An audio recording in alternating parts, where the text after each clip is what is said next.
think one of the things that parenting does is that it also disciples you on patience,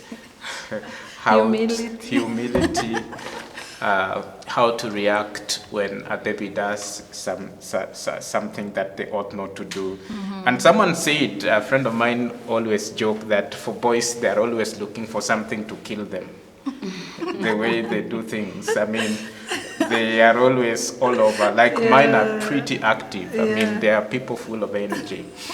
So that came with a bit of adjustment. Yeah, it has been a journey.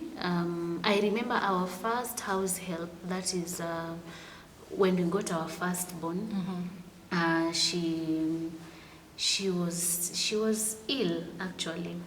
We came to realize that she was having one of these STIs infections.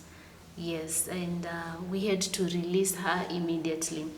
And we came to realize at a point when I had just gotten a new job, and when you get a new job, you're supposed to be consistent. You're supposed to show that you really deserve that job. So you report earlier than even when you're expected to. Yes. Yeah. And at that point, you realize that my house help is HIV positive.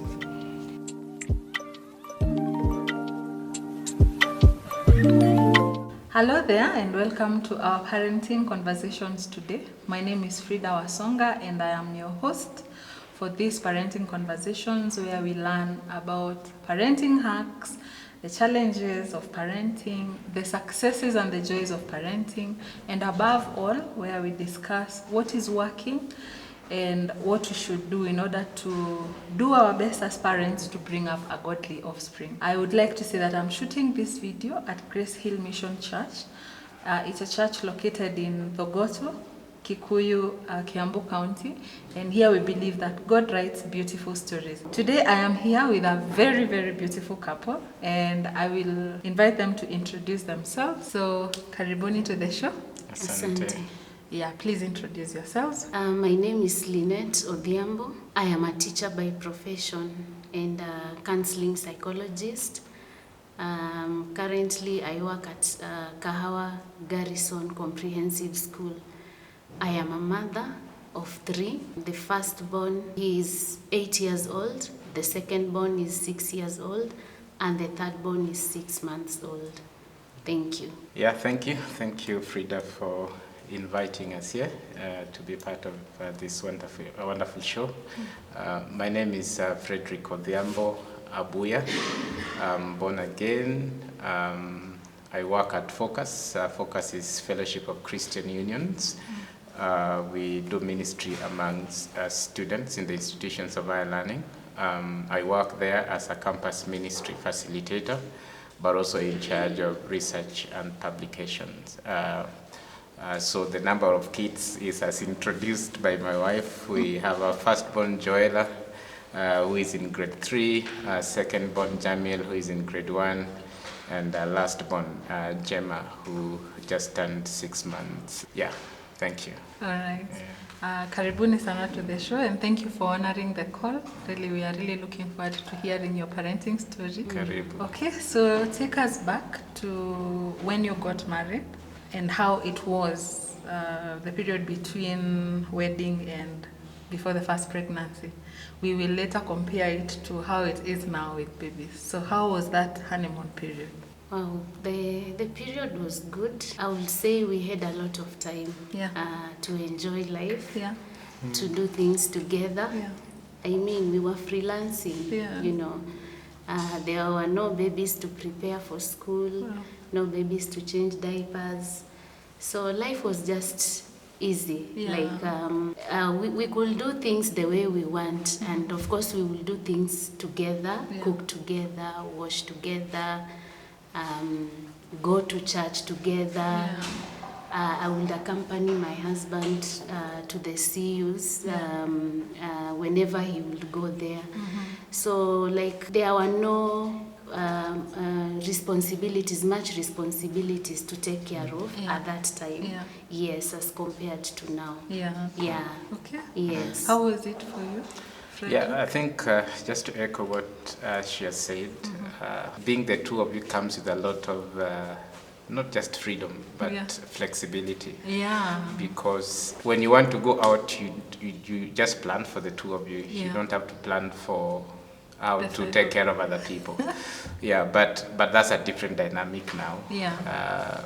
First of all, coming to this show has taken a bit of planning with the 3 babies and having to drive here. It's not the same, but also there's a sense of, again, freedom in the house when you're just the two of you, that then you may not have, as you have to plan yourself to do certain things. Yeah, so that's what I would say, and I mean, it's part of life. It's what parenting comes with. Yeah. So that's what I would say. Yeah. Okay. Yeah. But we are not regretting. Of course, it's just enjoying the moment while it lasts. Yeah, it's what we call seasonal times of life. Yeah. Okay. Then you realized that you were expecting. Was it planned, and how was that first pregnancy? Okay, we did not plan the first pregnancy. By the time it came, we realized we were expecting during our 7th month. Initially, we were thinking of having our first baby after around 2 years or so. Yes. But now after 7 months, we were expecting. Yeah, it was not an easy journey, especially for me. Yes, and especially when I got to know that I was carrying a baby in my womb. It was quite early for us, it was quite a shock. Yeah. And of course, we had to adjust life now. Like now we had to come to reality or to terms that yes, we are expecting, and now we just had to accept it. Yeah. And I would say the journey was not that easy. Yeah, because I had a lot of nausea. I couldn't eat most of the foods that I used to take. Yeah. The only food that I remember I ate for those 9 months were tea, githeri.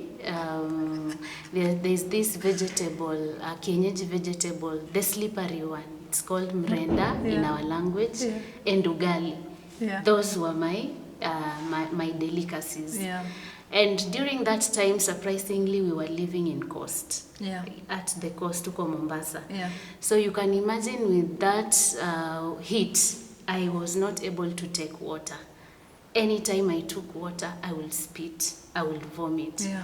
So for me to take water, I used to add some quincha, this lemon quincha. Yeah. And it had to be specifically that lemon quincha for me to take it.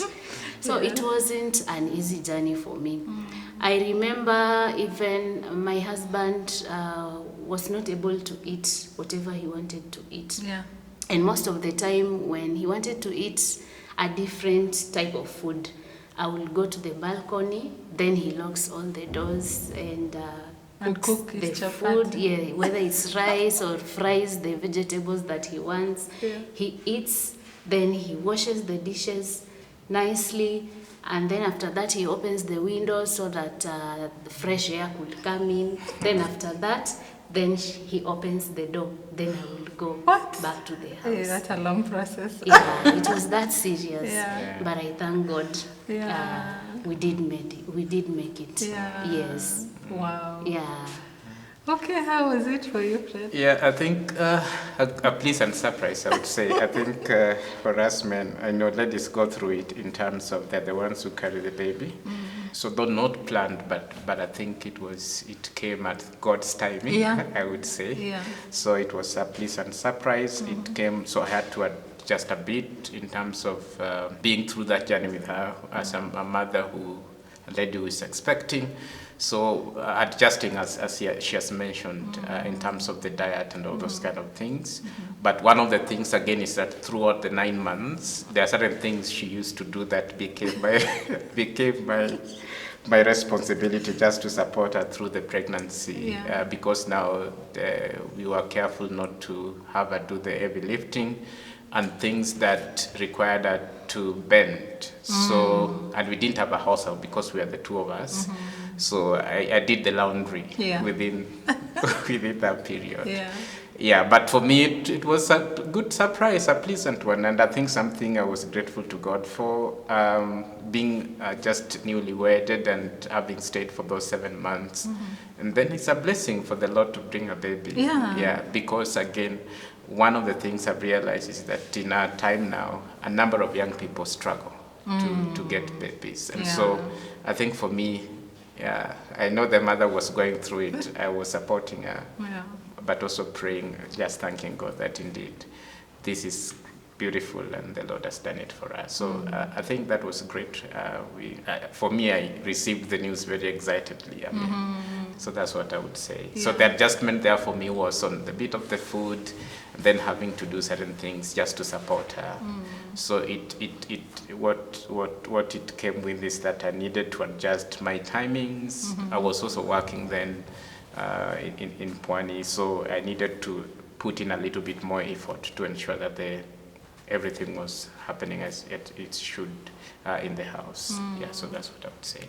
Yeah, that bit of, telling her to go to the balcony so you can cook. Yeah. How was it? It's not easy. I don't like githeri. I mean, even now I don't. Sorry, I know it's a delicacy for some people. I don't like githeri, and she did love githeri. So yeah, there are things you must do. So I mean, it's part of that. It's part of that sacrifice that someone has to do to ensure that your spouse is supported. Yeah. So I don't say I enjoyed. I think it's part of life. Yeah, it's part of life. Yeah. Okay. Yeah. So you pulled through until the time of delivery. Yes. How was it, that period of delivery and coming home with a newborn? We went to hospital. I remember it was on a Saturday when I started having some pains or cramps. And when we reached hospital, the doctor said that I was 4 centimeters dilated. And so we were admitted. And we waited for that day. We waited on Sunday. I was induced, and I was still at 4 centimeters. So I was induced on Sunday. On Monday, I was still at 4 centimeters dilated. Yes. Then on Tuesday, I remember there was a doctor who came, and the doctor, I had met her before admission, when I had gone there for the antenatal clinics. Yes, the clinics. So when that doctor saw me, she was like, "Wow, you are here." So she was like, "But I was told you came in on Saturday. Why are you still here?" So she came and said, "Today you're going to have your baby." So she checked on me. The placenta, I mean the amniotic sac hadn't busted yet. So what she did, she busted it. And immediately I was in serious labor pains. And in the next 15 minutes, we had our baby. Oh. Yes. Okay. That is how Joella came. Yeah. And we were so grateful to God because now I had started giving up from Saturday when we were admitted up to Tuesday, you can imagine. Yeah, that's a long period. I was seeing mothers coming, they were getting their babies, and then they are being discharged. And then me, I'm just You're still there. Yes. Yeah. Was he there with you in the labor? Yes, he was there in the labor room, but not in the delivery room. Yes. Okay. Yeah, he was very supportive. Yeah. You worked hard in there. Yeah. I mean, it's labor room. I mean, it's some war room of some sort. I mean, in terms of what people go through, yes, I was there in the labor room, but not in the delivery room. And so it took pretty long. I will be sharing the experience of the other 2 babies, but that was a long one. But we thank God that it came through, and the delivery was a normal birth, but also a pretty huge baby. I think he was born at 4.7 for the first birth. That was very huge. Actually, it's a miracle that she pulled through, that the baby came through. So that, but also to know that we had just moved. What happened is that we got our baby when we had just moved to Nairobi. We moved to Nairobi in December of 2016. Then got our baby the following month, the following year of January of 2024. I mean 2017. Yeah, so trying to settle in the new environment, then the baby comes. But we had prepared for that because we got transferred to Nairobi, and we knew then that would come at the appointed time. Yeah, so we are glad that though long, the baby came finally and came normal without any complication. Yeah. What was the feeling when you first saw your son? Oh, nice. A good feeling.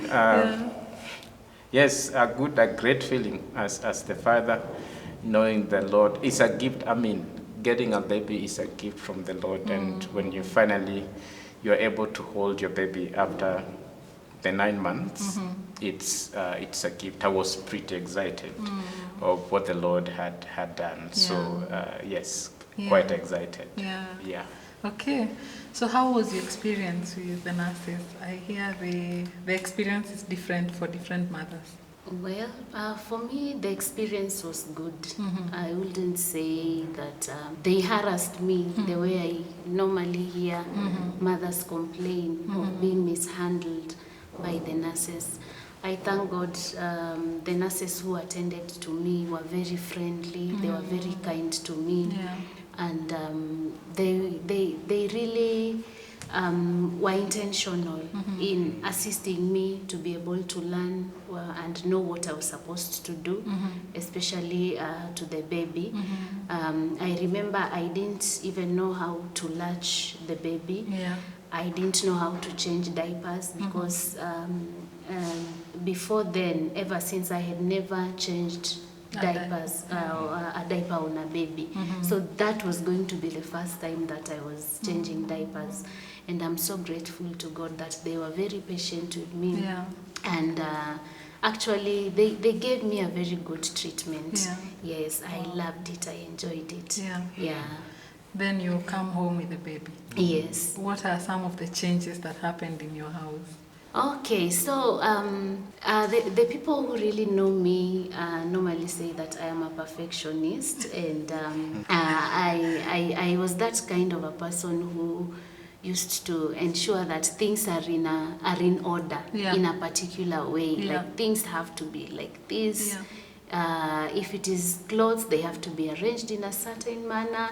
If it is the house, it has to be kept in a particular way, you know. But now, with the baby coming, there was no time to ensure that all those things were in place. So I really had to overlook most of those things.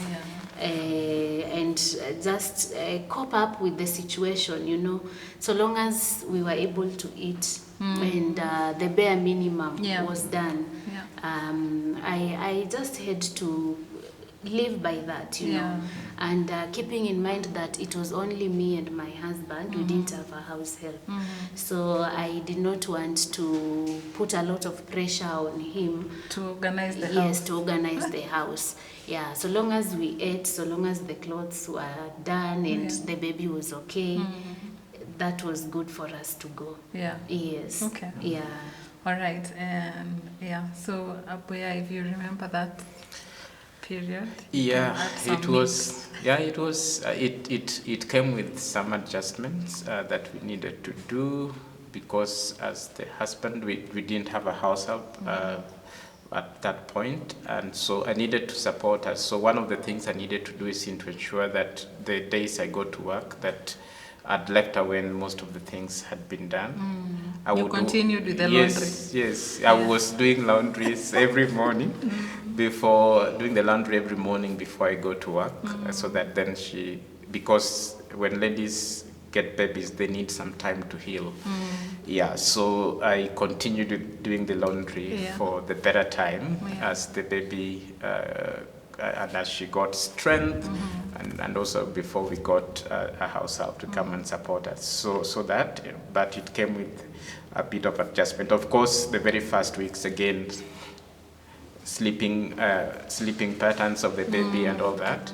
Yeah, I think for all of us, all the time, for all the 3 babies now, we each person has his or her work at night to do the night shift. So it's my work normally to wake up and pick the baby for breastfeeding for all our 3 babies now. So you pick and you hand over. Yes, you pick and you hand over. So for the breastfeeding, then take back to the baby cot.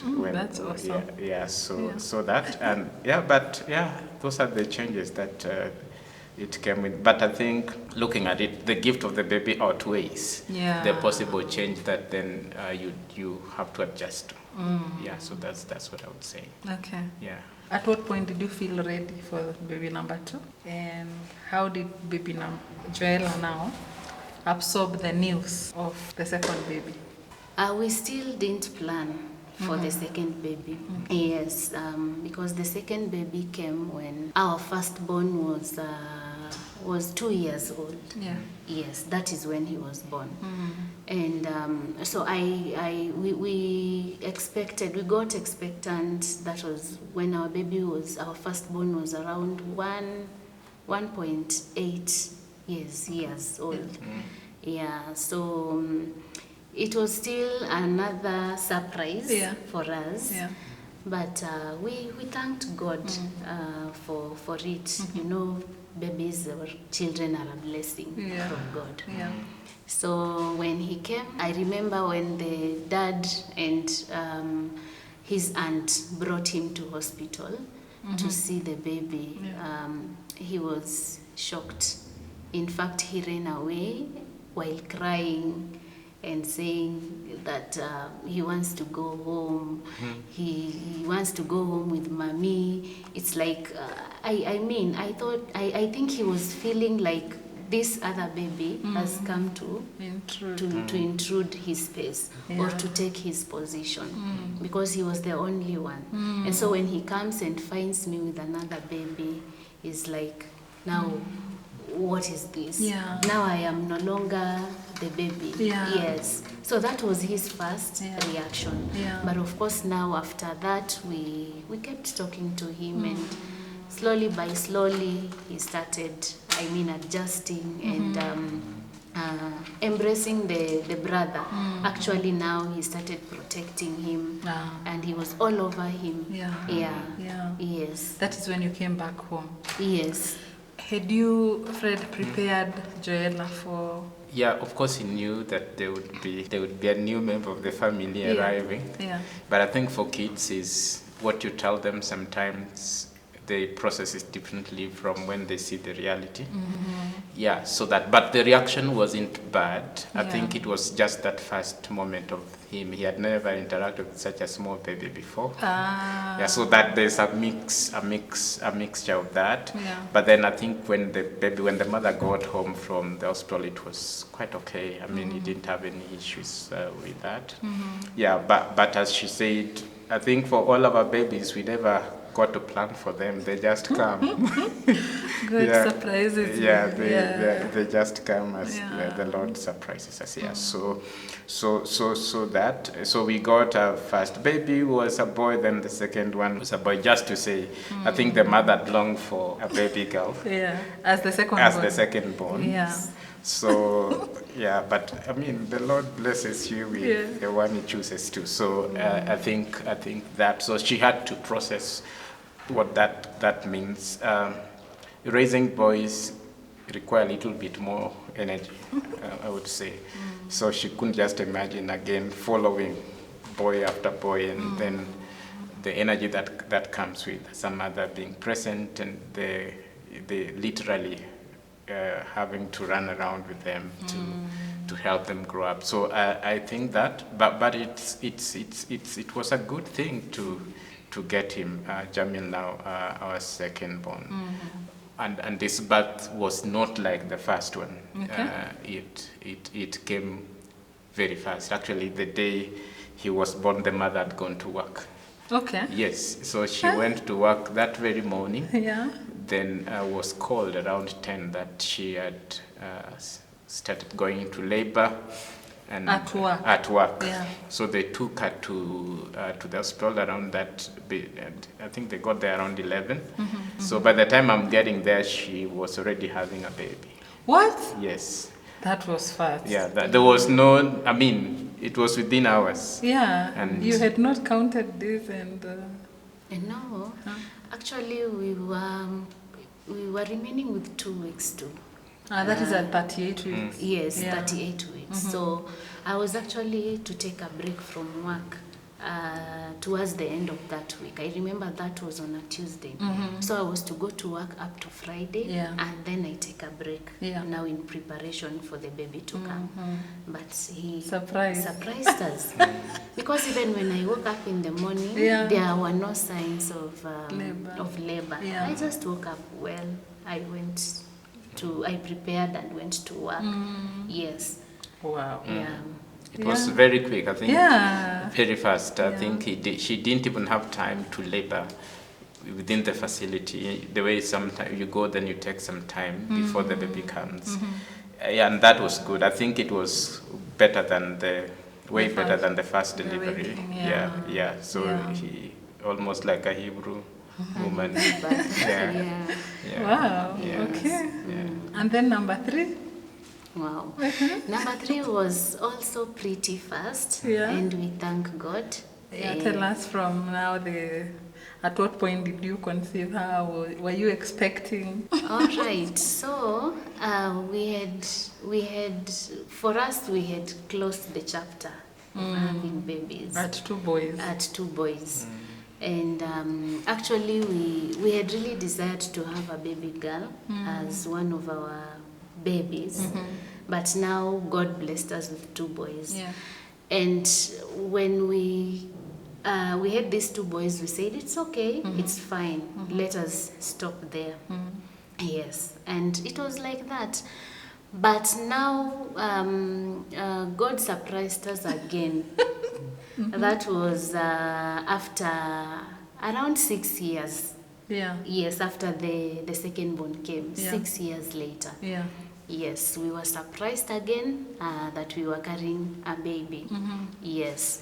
And after the news that now we were carrying a baby, I think it came with some sort of complications here and there. There was a time I almost miscarried.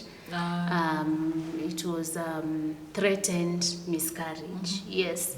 But we thank God, everything was sorted. And the journey was not quite easy. Actually, the pregnancy was termed as a high-risk pregnancy. But we thank God that we were able to pull through, and He carried us to the end. So fast forward, coming towards delivery now, I got an infection, and I used to go to hospital. I was to go to hospital for the next 5 days to be able to get an injection for that particular infection. And now when I was to go back for the last injection, and I remember that was at 37 weeks or so, yes. That day, that morning, I was to wake up, go for the injection, and then go to work. But now I was woken up at around 5. It was actually 5, yes, 5:15 there. I was cramping. And when I woke up, I realized that I was bleeding. And you know, at that stage of pregnancy, when you're bleeding, it's a risk. Yes, it causes an alarm whereby you're not supposed to bleed. So we were like, no, this should not be happening. So we decided to go to hospital that very early in the morning. And when we reached hospital, we were told that I was in labor. So we were admitted immediately. The gynecologist told us that all is well. After examining me and everything, he assured us that all is well. It is just part of labor. The blood? The blood. Oh, okay. Yes. That's new. Yeah. So he told us, and he assured us that by around 8 we will be having a baby.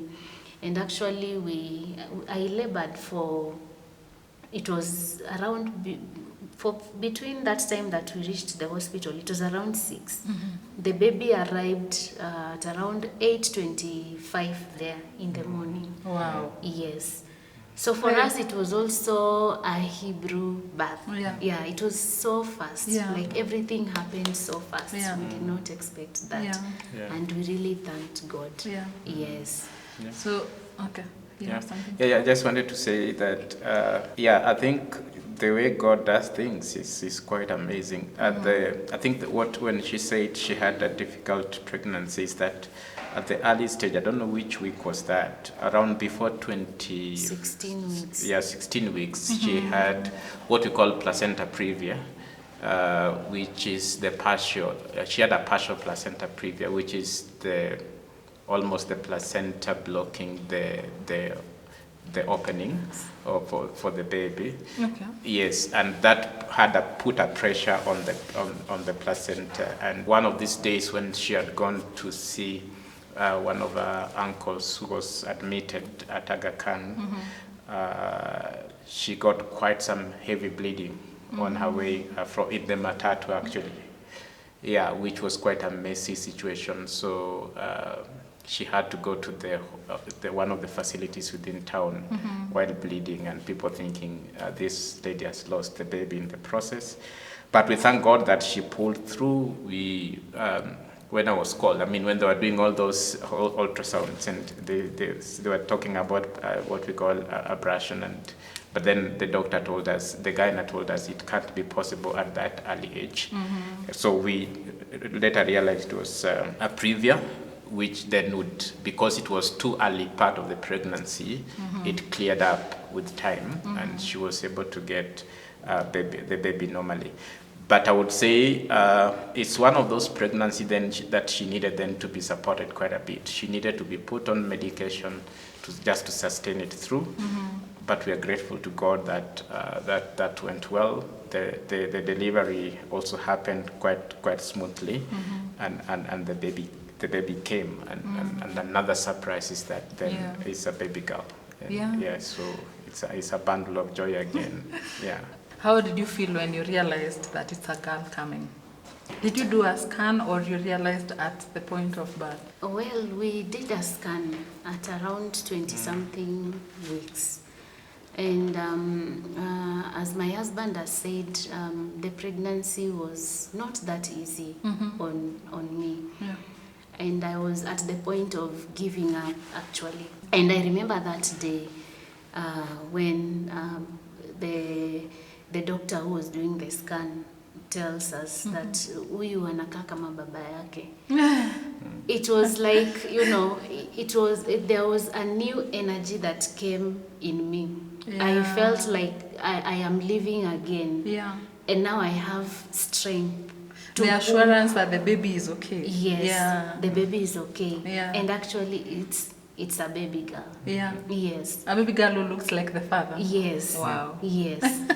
Anakaa kama baba yake, lakini she's a baby girl. I felt so good. And I think that moment gave me the zeal to be able to move on with that pregnancy, to carry it to term. Yes. Wow. Yes, I told myself, no matter what, I know God is going to see us through. Because I was telling God, there's no way, God, you can bring us up to this point. Yes. And then you just leave us there so that the journey could just end at that point. Yes. So maybe for a parent watching and they're wondering, what is this previa? And also about bleeding in pregnancy, what would you advise them to do if they see such a thing, and what to look out for? Previa is when the placenta is covering the path where the baby is supposed to come out. The cervix. Yes, the cervix, yes. So when the placenta covers the cervix, that is what is called placenta previa. Yes. So that is what happened.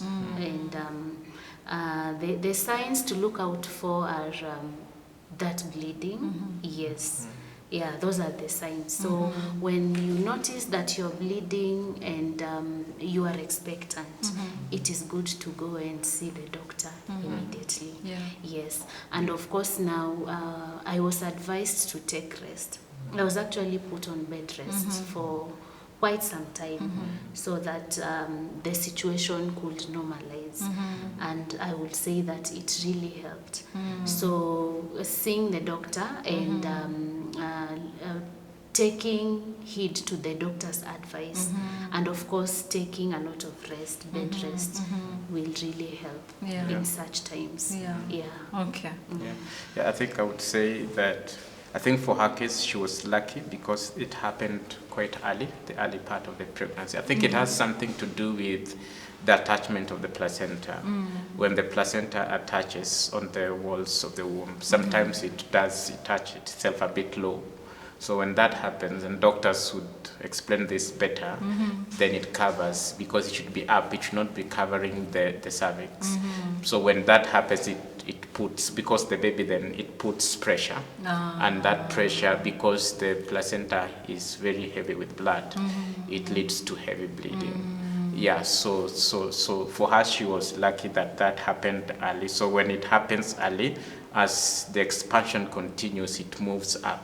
So it leaves the space for opening. But if it would have happened quite late into the pregnancy, what that would have meant is that she would have gone for CS because the covering, the placenta blocks where the baby needs to come out through. So she was pretty lucky. We are very lucky as far as that is concerned, and we thank God. Yeah, so that was our case, and I know people outside there would have different experiences, but that was, I mean, our experience, and it was a one-off heavy bleeding. We had not experienced that before.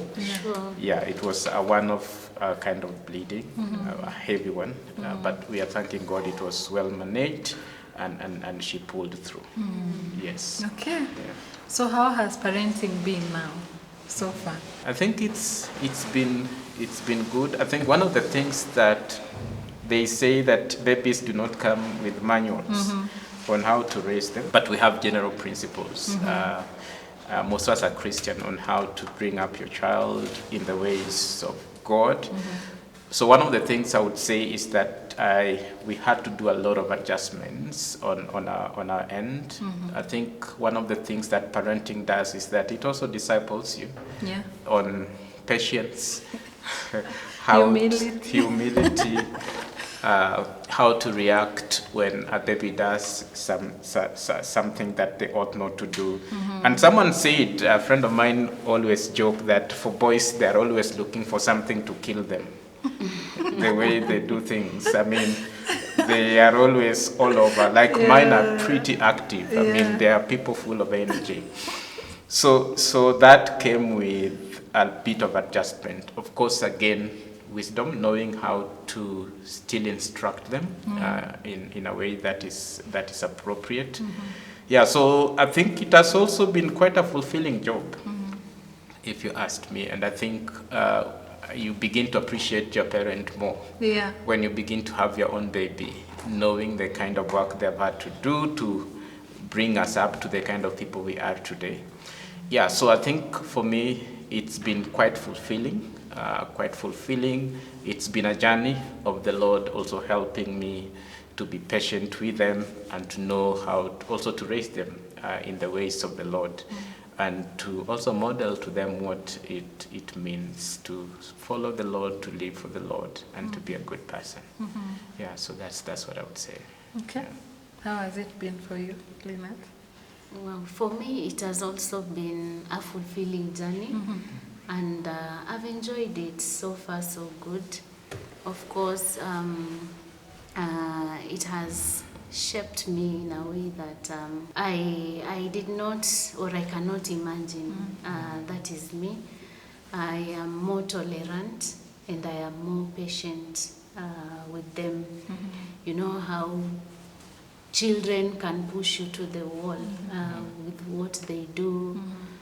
And especially the boys, you know, when you see them climb on the windows and you're like, this boy is going to fall down, and he's just okay. They're just okay, you know. And the dad says they're okay because he also climbed.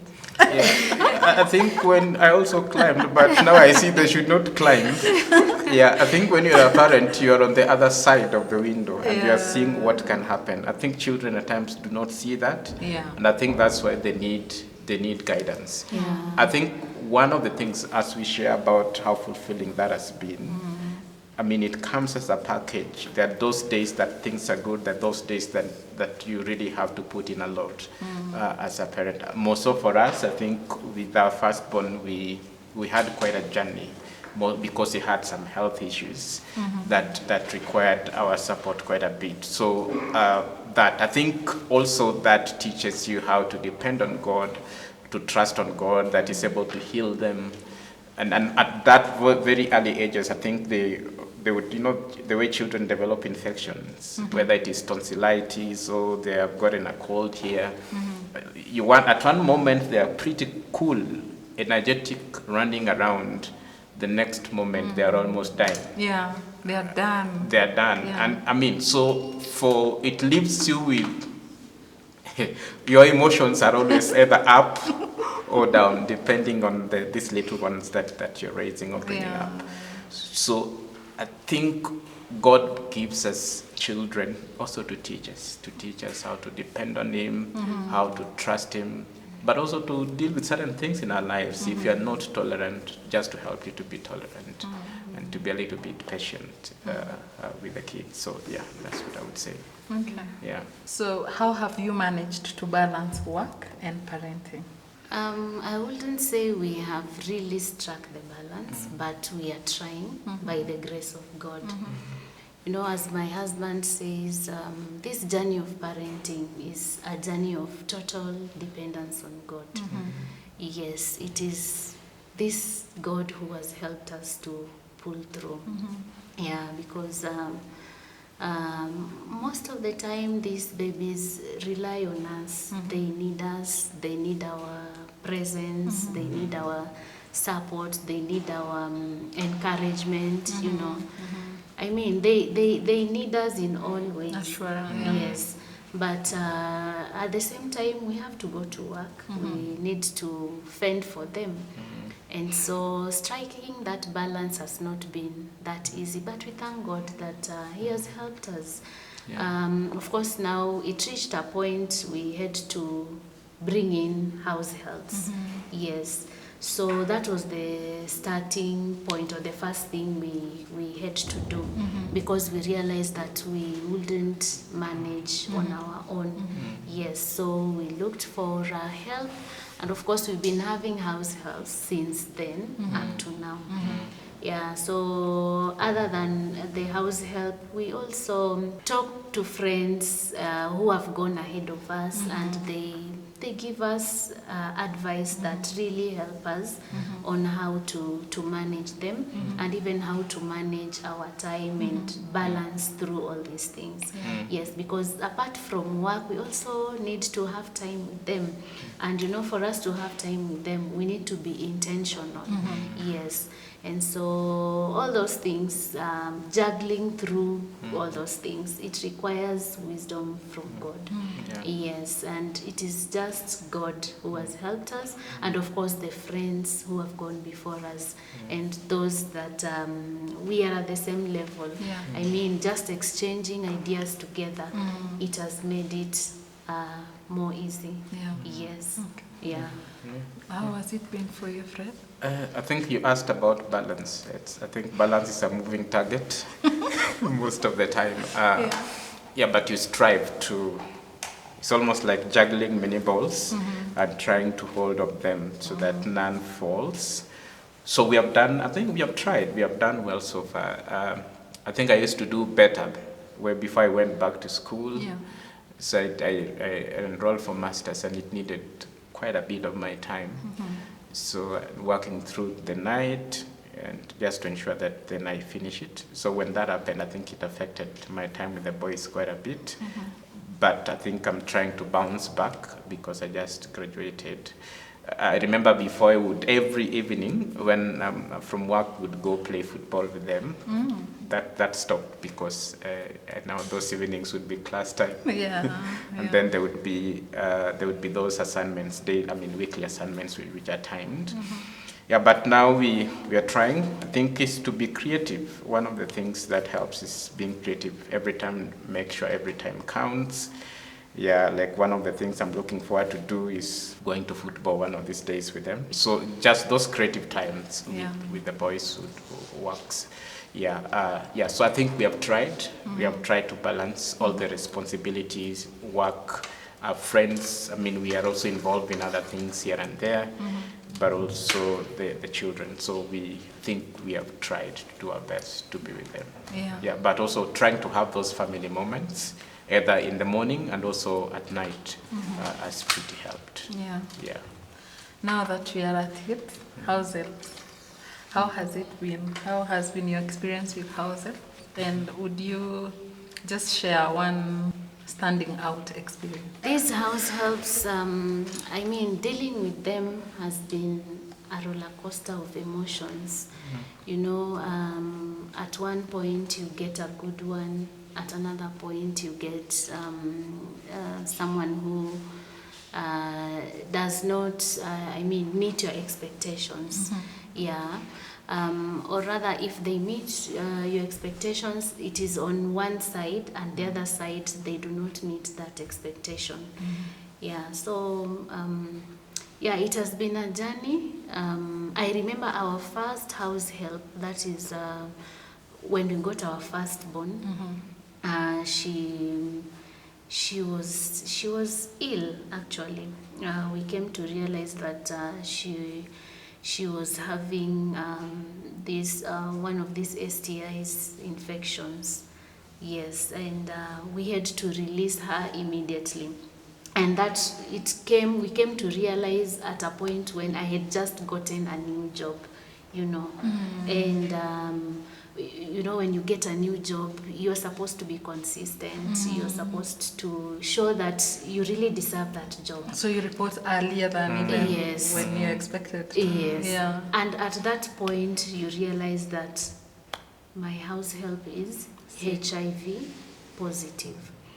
And we got to realize that when she was taking medication while hiding, and we noted that for quite a number of days. And asking her, she's telling us it is Panadol, she has a headache, and something was not right within us. Our instincts were telling us something was not right.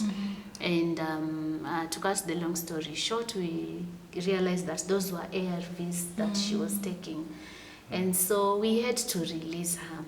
It was not easy, but we had to release her to go. And that was it. And of course, now you bring the others, they're not meeting your expectations. Some are leaving you abruptly. They're just telling you that morning, I'm leaving. Others are telling you, they're not even telling you. You are just with them in the house. I remember there was another one. I am a teacher by profession. So we were supposed to open school a day after tomorrow. Let me say, yes, a day after tomorrow, like 2 days after. And we were to move houses the following day. And so we had just gone to the house where we were to move in to do some cleaning and ensure everything is in place.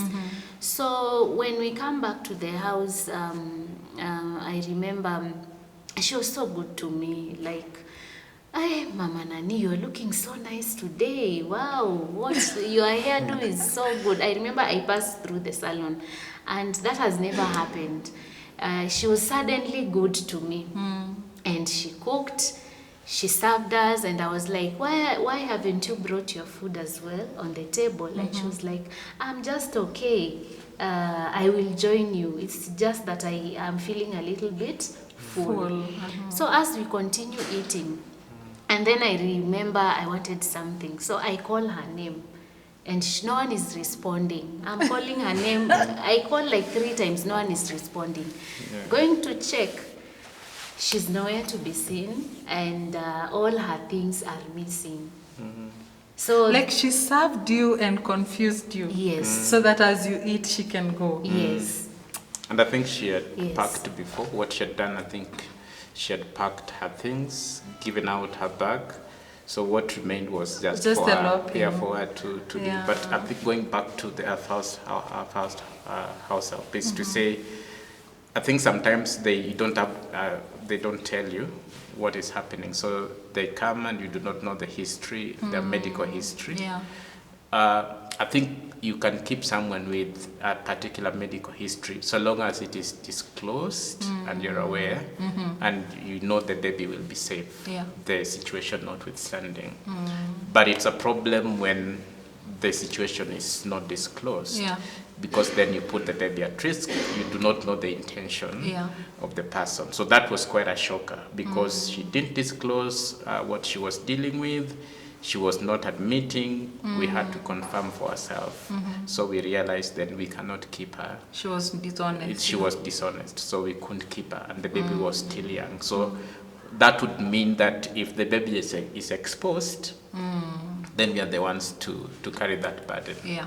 And you do not want to deal with that with your baby when they grow up and they realize you are not able to protect them.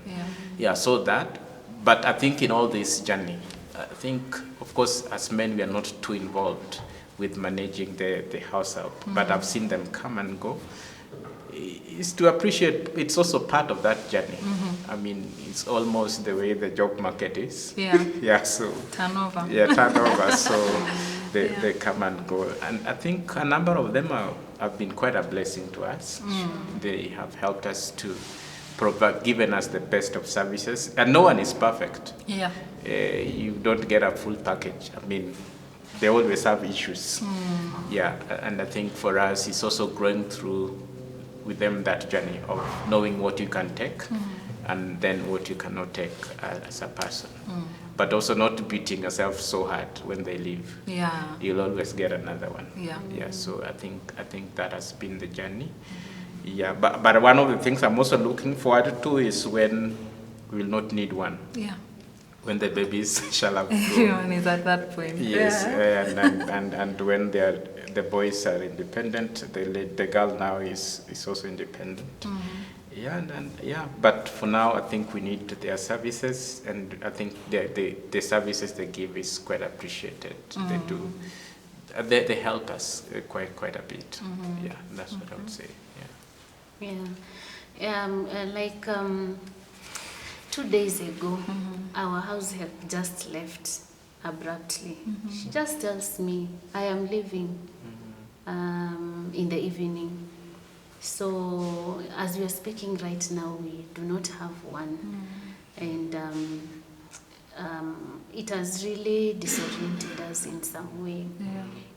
So I think it's been a journey, and one thing I look out for, we look out for as a family in this households is that teachability spirit, a help who is teachable and a help who is reliable, not one who will just leave you abruptly without preparing you in advance. So I think like what my husband has said, no one is perfect. Yes, even us, we are not perfect. So it's just to be patient with them. But so long as they are able to be teachable, whenever you tell them something, the attitude in which they receive it that is a good attitude. They want to change. That one is what we really desire. Other than you voice out what you expect from someone, and the attitude is not so good, and they outrightly show you that they are not willing to do what you expect them to do. So who is the disciplinarian? I think we both are. In some way. We both are. I do it most of the time, but I think we both. The mother is a teacher. It comes with automatic kind of being a disciplinarian that way. Yeah. But I think we are both involved. It's for us. It's not like we have left it to one person to do it. There's what I handle. There is what she handles, and I think one of the things we don't postpone is discipline or showing the kids the way when they go out of the line. So I mean, for us, we work on it as a team. She has her strength on that. I also have my strength on that aspect. Yeah. So I think that's what I would say. And how do you do it? First of all, is to show the way in terms of to instruct them on what is right to do. But I think also is to withdraw some privileges when they make a mistake. Yeah, but we also honor the Bible.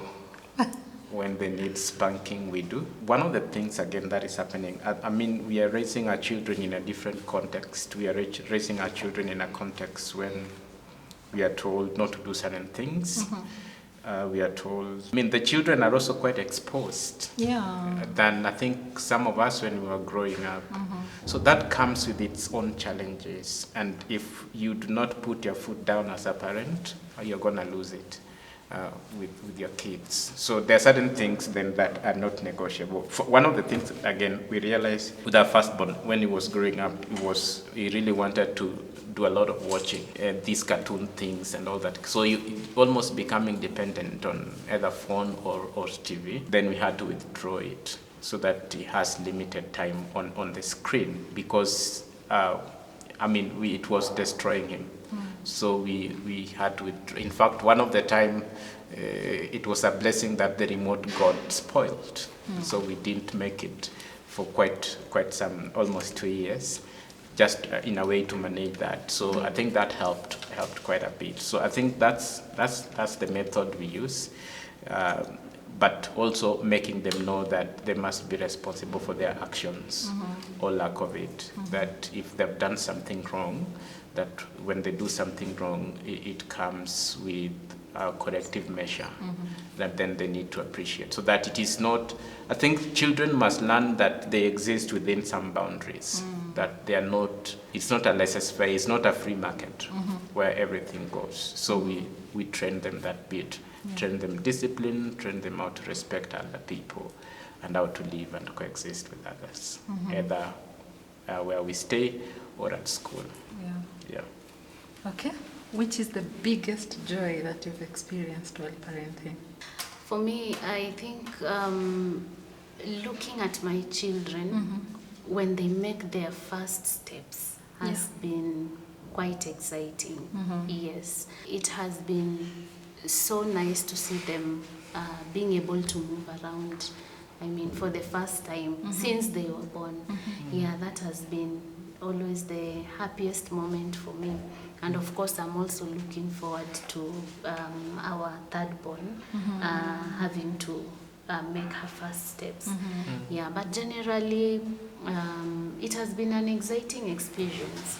And of course, even when they get sick, when they are not in good health and they get well, it has also been exciting.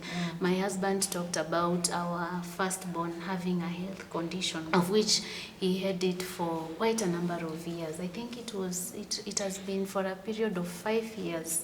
Yes, and seeing 3 should be 3 now. 3 years. Yeah. Okay. Yes, 3 years, and seeing him recover completely from that condition that he was suffering from.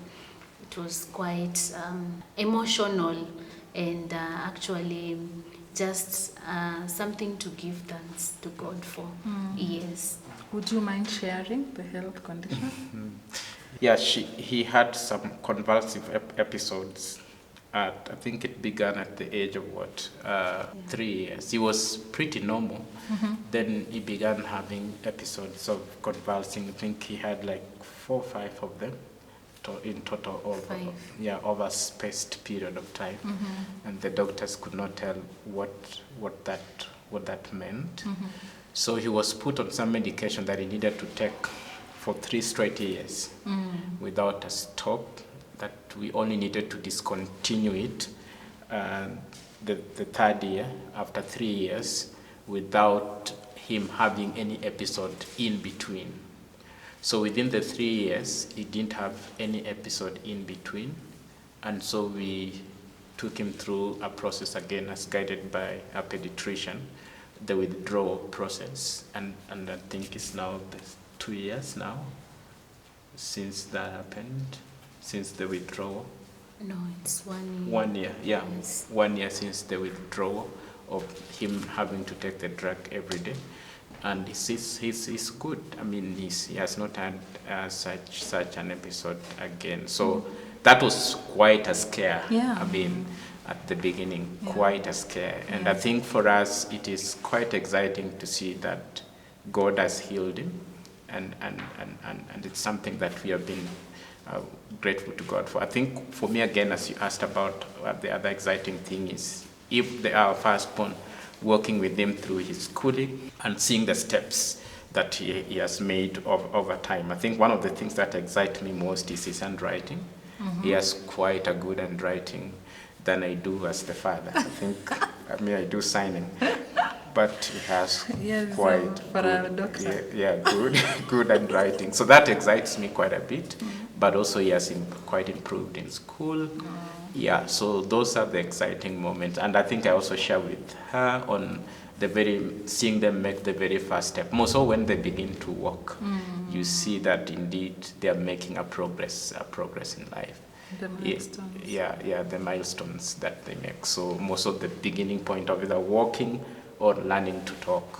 Yeah, so that's has been quite exciting, quite exciting for us. Wow. Yeah, I can't wait for my daughter to begin walking and talking. And you know, the fathers and daughters, there is always something. Yeah, you have to be there. Yeah, you have to be there for that. Yeah. Okay. Yeah. And now we're going to the challenges. You've talked about the health of your firstborn. Any other challenge? Yeah, I think for us, largely has been that, mostly with our firstborn, the health. But I would also say for the secondborn, he didn't react so well with the sister coming. I think secondborns need to be helped. An emotional thing there, because he was like the lastborn, almost the center of attention of some sort. Then the little sister comes.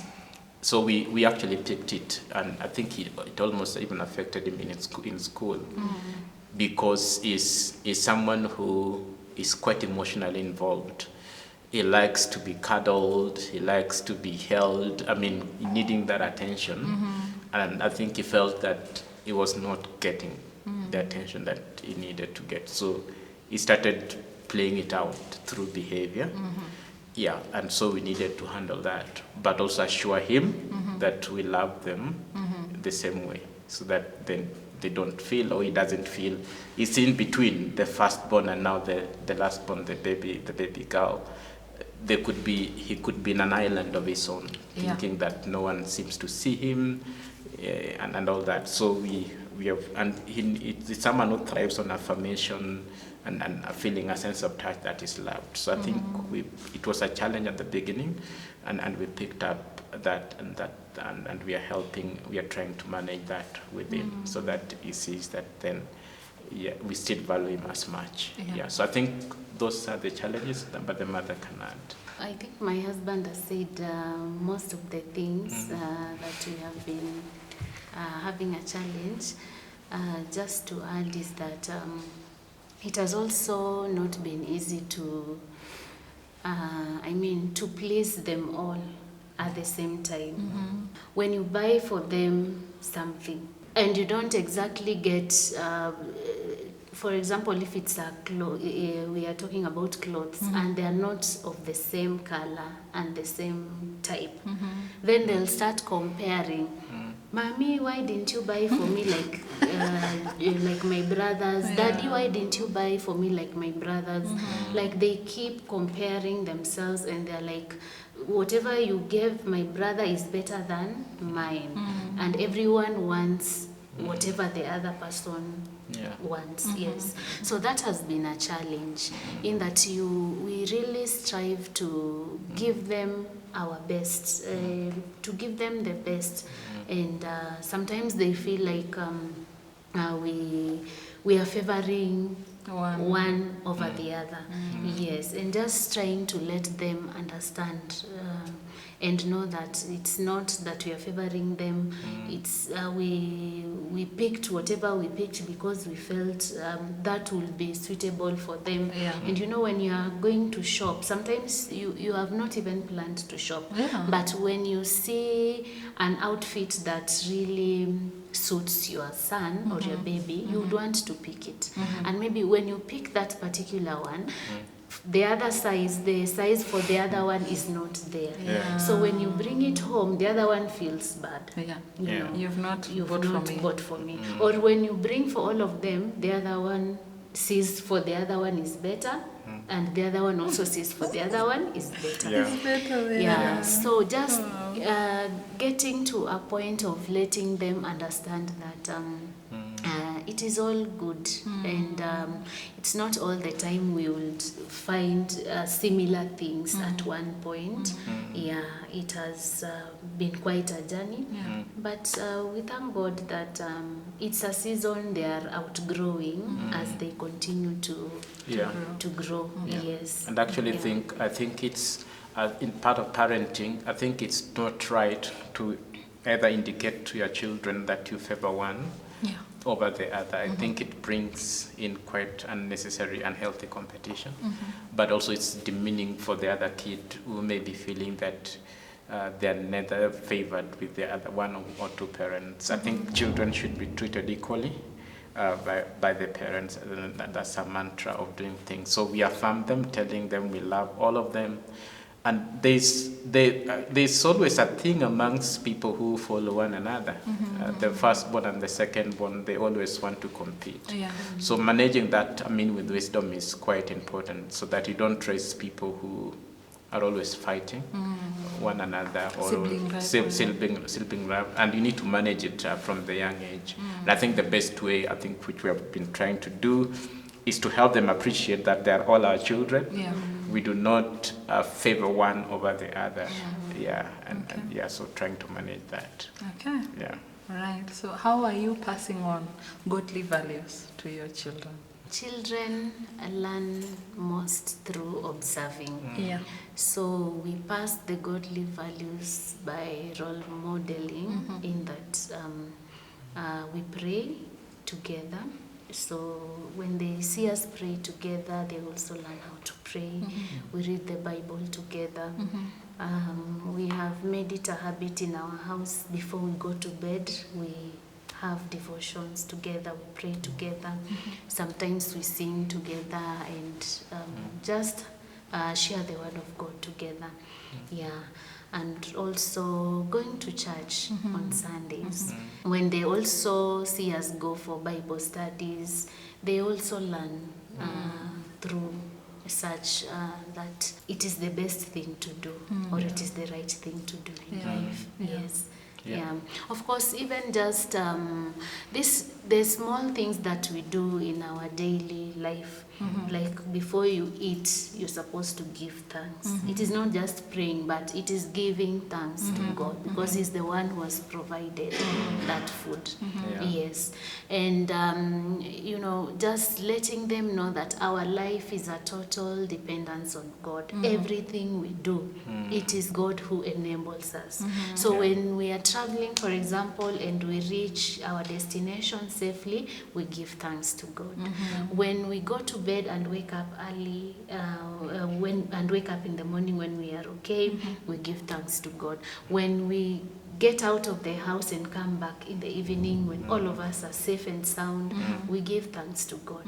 So we have taught them that our life is centered and anchored on God. We cannot do anything without God. It is God who enables us. It is God who heals us when we are not feeling well. And it is so surprising that nowadays, when one of us is not feeling okay, For example, myself, one of them, or even both of them, will come and say, "Mommy, let me pray for you so that you can get well." And they really pray. Yes, and we are so grateful to God for such. Yes. I think we do devotions every day, but also pray with them every morning before they go to school, and also ensure we take them to church and Sunday. So I think that's what we do. So it's challenging them now that they know how to read the Bible.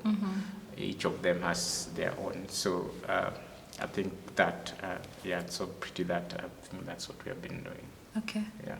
And finally, how are you connecting now, the two of you, just to make sure that you're still building up onto your, friendship and love as a couple? Yeah, I think it's not easy for more so with the babies. At times you may be too lost into parenting and taking care of the baby, more so at the young age, which is the stage we are in now with our last born now, because it's quite involving. When you come from work, what you want to see is she okay? I mean, now that she's learning to eat, is she okay and all that? Sometimes you may forget that you have a partner who is in the house. But really, I think is to try to be deliberate. We are trying to be deliberate about it. Yeah, so trying to work on that at the moment, because it's with the 3 babies and having a little one, almost your entire attention shifts to the babies. I think that's what I would say. Just to echo what he has said, it's just to be intentional. I would say we are not doing so well. And we need to be intentional and deliberately come up with ways of making sure that the bond is intact. The fire is still on. But so far so good. We thank God. We are still pressing on. Yes. Wow. Thank you so much for coming and for sharing your wisdom and your parenting story, and being very open for every parent to hear. And for my viewer, I know you've enjoyed this parenting story. Let me know on the comment section what is your takeaway from the Odhiambos and what you've learned from them. But before they go, I would like to hear their parting shot. What would you just summarize your parenting as, and what would you tell maybe a new parent who is starting? Yeah, for me, I would say that parenting is a journey, and it is a privilege to be a parent. It is a blessing from God. Not everyone has that privilege to become a parent. And so whenever you are a parent, it is good to take that responsibility with a lot of seriousness, knowing that God counts on us to be able to take care of these children, because these children are not our children. They belong to God, and we are only but stewards. And so it is good to be able to become good stewards of what God has entrusted us with. And secondly, to depend on God in bringing up these children. Parenting without God can be quite challenging, but when you put God as the center, at the center of it all becomes easy. And lastly, I would like to say that as a parent, it is good not to compare your children, because these children are different. They are unique in their own ways, in as much as they are born from by one mother and one father, but they are unique in a way. And when you compare these children, it can affect their self-esteem. It can even bring that competition, the aspect of them competing with each other, so that one can outstand the other. So it is good to appreciate their uniqueness and be able to look for ways to bring that uniqueness to be able to stand out, So just appreciating that these children are unique and encouraging them in their unique ways to be able to be the best versions of themselves. Yes, I think that is what I can say. Okay. Yes. All right. Yeah, I think for me, 3 things. One is that parenting is work. It's a full-time job that we must apply ourselves fully to by the help of God. But secondly, that ideal parenting should work when both parents are present. So my advice to parents outside there, try to work on your family. Be together as much as possible. I work with students in campuses, and we have quite some crises at the moment of people growing up in dysfunctional families, and that affects them in quite a big way. So parents outside there, try to live well with one another. Trust God to hold you through. You will need one another to raise your children. I think it's very difficult to raise children as a single parent, either as a single mother or a single father.